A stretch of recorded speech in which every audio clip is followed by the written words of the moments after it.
Hello friends, Lavanya ವೈವಿಧ್ಯ ಅಡುಗೆ ಚಾನೆಲ್ಗೆ ನಿಮ್ಮೆಲ್ಲರಿಗೂ ಸ್ವಾಗತ. ಬನ್ನಿ, ಇವತ್ತಿನ ವಿಡಿಯೋದಲ್ಲಿ ನಾನು ತುಂಬಾನೇ ದಿಢೀರಾಗಿ ಒಂದು ದೋಸೆನ ಮಾಡೋದು ಹೇಗೆ ಅಂತ ತೋರಿಸ್ಕೊಡ್ತಾ ಇದ್ದೀನಿ. ತುಂಬಾನೇ ಗರಿ ಗರಿಯಾಗಿ, ತುಂಬಾನೇ ರುಚಿ ರುಚಿಯಾಗಿ ಫಟಾಫಟ್ ಅಂತ ಮಾಡ್ಕೋಬಹುದು. ವಿಡಿಯೋನ ಎಲ್ಲೂ ಕೂಡ ಸ್ಕಿಪ್ ಮಾಡದೆ ಪೂರ್ತಿಯಾಗಿ ನೋಡಿ. ಹಾಗೇನೆ ನೀವಿನ್ನೂ ನಮ್ಮ ಚಾನೆಲ್ನ ಸಬ್ಸ್ಕ್ರೈಬ್ ಆಗಿಲ್ಲ ಅಂದರೆ ಪ್ಲೀಸ್ ನಮ್ಮ ಚಾನೆಲ್ನ ಸಬ್ಸ್ಕ್ರೈಬ್ ಮಾಡ್ಕೊಳ್ಳಿ. ಬನ್ನಿ ಈಗ ಹೇಗೆ ಮಾಡೋದು ಅಂತ ನೋಡೋಣ. ಮೊದಲಿಗೆ ಒಂದು ಪಾತ್ರೆಗೆ ನಾನಿಲ್ಲಿ 1 ಕಪ್ ಅಷ್ಟು ಅಕ್ಕಿ ಹಿಟ್ಟನ್ನು ಹಾಕೋತಾ ಇದ್ದೀನಿ. 1 ಕಪ್ ಅಕ್ಕಿ ಹಿಟ್ಟಿಗೆ ನಾನಿಲ್ಲಿ ಒಂದು ಅರ್ಧ ಕಪ್ ಅಷ್ಟು ಚಿರೋಟಿ ರವೆನ ತಗೋತಾ ಇದ್ದೀನಿ. ಚಿರೋಟಿ ರವೆ ಆದಮೇಲೆ ರುಚಿಗೆ ತಕ್ಕಷ್ಟು ಉಪ್ಪನ್ನು ಹಾಕ್ತಾ ಇದ್ದೀನಿ. ಈಗ ಇಷ್ಟನ್ನು ಹಾಕೊಂಡಾದ್ಮೇಲೆ ಇದನ್ನು ಚೆನ್ನಾಗಿ ಮಿಕ್ಸ್ ಮಾಡ್ಕೋಬೇಕು. ನೀವು ಬೇಕಾದರೆ ಇಲ್ಲಿ ಮೀಡಿಯಂ ರವೆನೂ ಕೂಡ ಯೂಸ್ ಮಾಡ್ಬೋದು, ಆದರೆ ಸ್ವಲ್ಪ ಒಂದು 5 ನಿಮಿಷ ಜಾಸ್ತಿ ನೆನೆಸ್ಬೇಕಾಗತ್ತೆ. ಈಗ ಇದಕ್ಕೆ ನೀರನ್ನು ಆ್ಯಡ್ ಮಾಡ್ಕೋಬೇಕು. ದೋಸೆ ಹಿಟ್ಟಿನ ಅದಕ್ಕಿಂತಲೂ ಇನ್ನೂ ಸ್ವಲ್ಪ ಜಾಸ್ತಿ ತೆಳುವಾಗಿ ಇದನ್ನು ಮಾಡ್ಕೋಬೇಕು. ಈ ನೀರು ದೋಸೆ ಮಾಡ್ಕೋತೀವಲ್ಲ, ಅಷ್ಟು ತೆಳುವಾಗಿದ್ರೆ ಸಾಕಾಗುತ್ತೆ. ಈಗ ಇದನ್ನು ಗಂಟುಗಳಿಲ್ದಂತೆ ಚೆನ್ನಾಗಿ ಇದನ್ನು ಮಿಕ್ಸ್ ಮಾಡ್ಕೋಬೇಕು. ನಿಮಗೆ ನೀರು ಎಷ್ಟೆಷ್ಟು ಬೇಕಾಗುತ್ತೆ ಅಷ್ಟನ್ನು ನೋಡಿಕೊಂಡು ನೀವು ಈ ರೀತಿ ಚೆನ್ನಾಗಿ ಮಿಕ್ಸ್ ಮಾಡ್ಕೋಬೇಕು.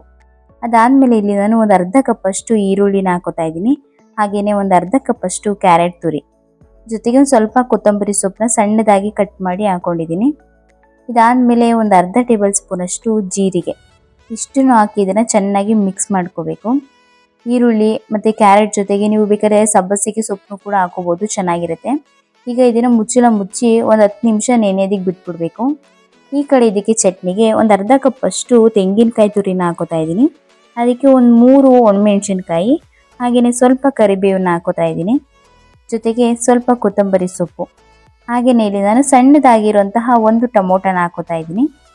ಹಾಗೆಯೇ ರುಚಿಗೆ ತಕ್ಕಷ್ಟು ಉಪ್ಪು, 1 ಟೇಬಲ್ ಸ್ಪೂನ್ ಅಷ್ಟು ಹುರಿಗಡಲೆನ ಹಾಕೋತಾ ಇದ್ದೀನಿ. ಹಾಗೆಯೇ ಒಂದು ಬೆಳ್ಳುಳ್ಳಿನ ಹಾಕೊಂಡು ಇದಕ್ಕೆ ಸ್ವಲ್ಪ ಒಂದು ಅವರೆಕಾಳು ಗಾತ್ರದಷ್ಟು ಶುಂಠಿನ ಹಾಕೊಂಡು ಇದಕ್ಕೆ ಸ್ವಲ್ಪ ನೀರನ್ನು ಹಾಕಿ ಇದನ್ನು ಚೆನ್ನಾಗಿ ನುಣ್ಣಗೆ ಪೇಸ್ಟ್ ಮಾಡ್ಕೋಬೇಕು. ಆಗ ಈ ದೋಸೆಗೆ ಈ ಚಟ್ನಿ ತುಂಬಾ ಚೆನ್ನಾಗಿರುತ್ತೆ. ಈಗ ನೋಡ್ತಾ ಇರ್ಬೋದು ನೀವು, ಚಟ್ನಿ ರುಬ್ಬಿದಾಗಿದೆ. ಈಗ ಇದಕ್ಕೆ ಒಗ್ಗರಣೆ ಕೊಟ್ಕೊಳ್ಳೋಣ. ಅದಕ್ಕೆ 1 ಟೇಬಲ್ ಸ್ಪೂನ್ ಅಷ್ಟು ಎಣ್ಣೆ, ಹಾಗೆಯೇ ಸ್ವಲ್ಪ ಸಾಸಿವೆ, ಒಂದು 3 ಒಣಮೆಣಸಿನ್ಕಾಯಿ, ಹಾಗೆ ಸ್ವಲ್ಪ ಕರಿಬೇವು, ಇಷ್ಟು ಸಾಕಾಗುತ್ತೆ.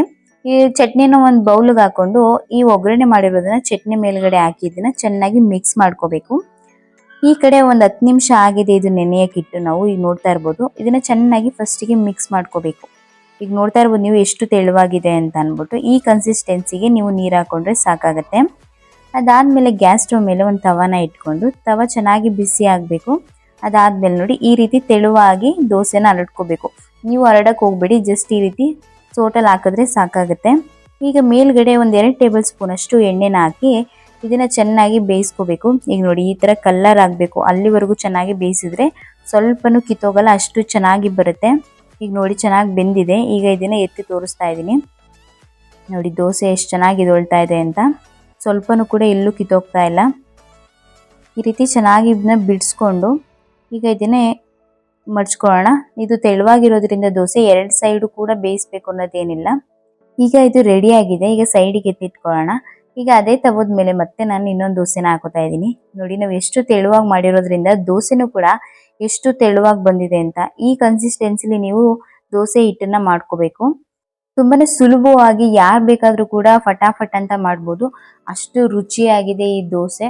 ಮಕ್ಕಳು ಲಂಚ್ ಬಾಕ್ಸಿಗೆ, ಆಫೀಸಿಗೆ ಎಲ್ಲದಕ್ಕೂ ಕೂಡ ಈ ರೆಸಿಪಿ ಹೇಳಿ ಮಾಡಿಸ್ದಂಗಿದೆ. ನೀವು ಕೂಡ ಒಂದ್ಸಲ ಟ್ರೈ ಮಾಡಿ, ಖಂಡಿತ ಇಷ್ಟ ಆಗುತ್ತೆ. ನೋಡಿ ಎಷ್ಟು ತೆಳುವಾಗಿ ಬಂದಿದೆ ಅಂತ, ಹಾಗೆ ಕ್ರಿಸ್ಪಿಯಾಗಿ ಕೂಡ ಇದೆ. ನೋಡ್ತಾ ಇದ್ರೇ ತಿನ್ನಬೇಕು ಅಂತ ಅನಿಸುತ್ತೆ. ಈ ವಿಡಿಯೋ ಏನಾದರೂ ನಿಮಗೆ ಇಷ್ಟ ಆಗಿದ್ರೆ ಪ್ಲೀಸ್ ಈ ವಿಡಿಯೋನ ಲೈಕ್ ಮಾಡಿ, ಶೇರ್ ಮಾಡಿ, ಕಮೆಂಟ್ ಮಾಡಿ, ಹಾಗೆ ನಮ್ಮ ಚಾನೆಲ್ನ ಸಬ್ಸ್ಕ್ರೈಬ್ ಮಾಡ್ಕೊಳ್ಳಿ. ಧನ್ಯವಾದಗಳು.